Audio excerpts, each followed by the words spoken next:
حضرت علی رضی اللہ تعالیٰ عنہ نے فرمایا، رشتوں کی خوبصورتی ایک دوسرے کی بات برداشت کرنے میں ہے۔ اگر بے عیب انسان تلاش کرو گے تو اکیلے رہ جاؤ گے۔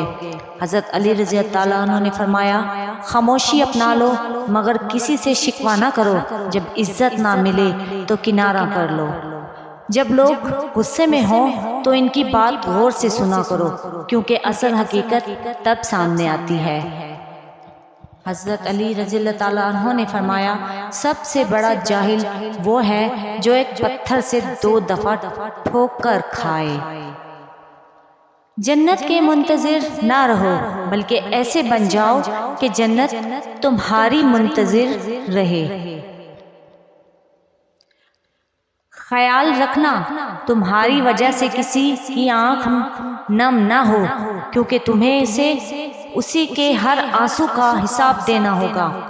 غرور اور غفلت کا نشہ شراب سے بھی زیادہ ہوتا ہے۔ جو اس نشے میں مبتلا ہو جاتا ہے وہ جلدی ہوش میں نہیں آتا۔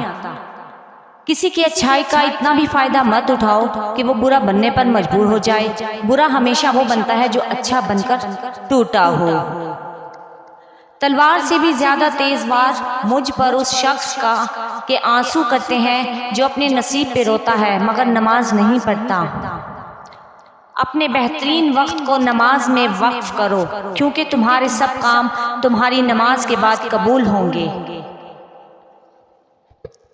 اسے اپنا کوئی راز مت بتاؤ جس کا کوئی راز تمہارے پاس نہ ہو۔ لمبا دھاگا اور لمبی زبان ہمیشہ الجھ جاتی ہے، اس لیے دھاگا لپیٹ کر اور زبان سمیٹ کر رکھیں۔ گالی۔